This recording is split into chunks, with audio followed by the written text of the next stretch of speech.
Papaji, comment atteindre la réalisation?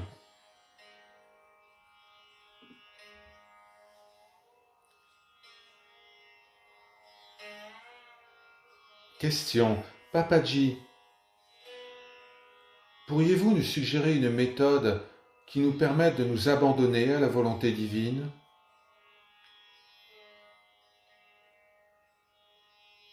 S'abandonner à la volonté divine, c'est abandonner son ego, abandonner son argent, ses possessions. Tout cela n'est pas de l'abandon parce que rien ne vous appartient. Mais si vous abandonnez votre ego, alors vous abandonnerez absolument tout. Laissez-moi vous raconter une histoire. Il y avait en Inde un très bon roi, mais ce roi devenait vieux et il voulait laisser son royaume à son fils afin de pouvoir se consacrer à la quête de la réalisation. Comme il n'avait pas le temps d'aller dans l'Himalaya ou de pratiquer intensément, il convoqua 5000 sages de toute l'Inde et les invita dans son palais. Lorsqu'ils furent tous rassemblés devant lui, il dit : « Si quelqu'un peut me permettre d'atteindre la réalisation le temps que je monte sur mon cheval, alors je donnerai à cette personne 31 000 vaches avec des pièces en or entre leurs cornes, et je donnerai également la moitié de mon royaume. »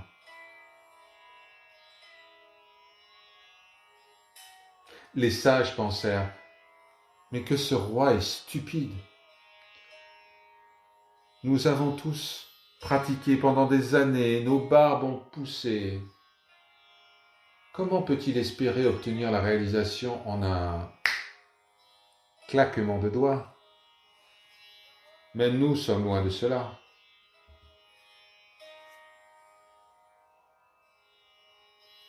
Alors un jeune homme, qui semblait malade, entra. Il était nu et son corps était déformé. Tous les sages présents commencèrent à rire de lui et il lui fut demandé de quitter les lieux. Il répondit : « Mais pourquoi riez-vous de moi, espèce de fou ?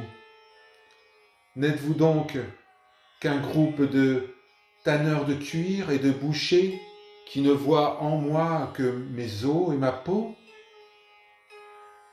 Il se tourna alors vers le roi. « Majesté, je vous permettrai d'atteindre la réalisation le temps que vous montiez sur votre cheval. Mais cela doit se produire entre le gourou et son disciple. Mais je ne suis pas votre gourou, et vous n'êtes pas mon disciple. Pour que cela se produise, vous devez me remettre un présent qui montrera que vous êtes mon disciple. » « Ok, dit le roi. Je te donnerai 31 000 vaches avec des cornes remplies de pièces d'or, et je te donnerai la moitié de mon royaume. » « Majesté, répondit le jeune garçon, ces vaches, ces pièces en or et ce royaume ne vous appartiennent pas. À qui appartenait tout cela avant ? » « À mon père, dit le roi. »« Et avant votre père ? » ?»« À mon grand-père, dit le roi. »« Donc toutes ces choses ne vous appartiennent pas, Majesté. Vous les remettrez à votre fils. Vous êtes juste le dépositaire de tous ces biens. Tout cela appartient à votre royaume.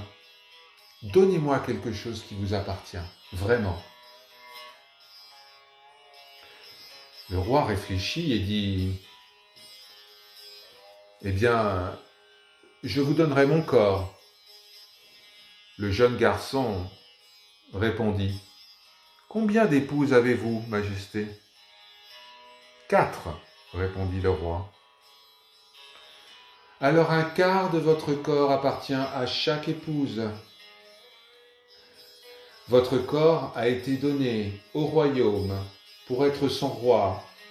Votre corps a été donné à vos épouses pour que vous en soyez l'époux, et à vos enfants pour que vous soyez le père. Votre corps ne vous appartient pas. Donnez-moi quelque chose qui vous appartient, Majesté. » Le roi était intelligent et il réalisa qu'il n'y avait qu'une seule chose qu'il pouvait vraiment donner au jeune garçon. Il dit, « Je vous donnerai mon mental, mon esprit. » « Ok, » dit le jeune garçon. « Voilà, prenez de l'eau du Gange et maintenant dites 3 fois que vous m'avez offert votre esprit. » Le serment fut pris et le roi s'apprêta alors à monter sur son cheval. Juste à ce moment, le jeune garçon quitta les lieux. Alors maintenant, tout le monde était en train de rire et le roi ne savait pas quoi faire. Mais il savait maintenant qu'il n'était pas libre. Soudainement, il réalisa que la pensée « je ne suis pas libre » était dans son mental et qu'il avait donné son mental au jeune garçon et donc il n'était plus en mesure de respecter son serment. Il ne pouvait plus penser s'il voulait respecter son serment puisqu'il n'avait plus de mental.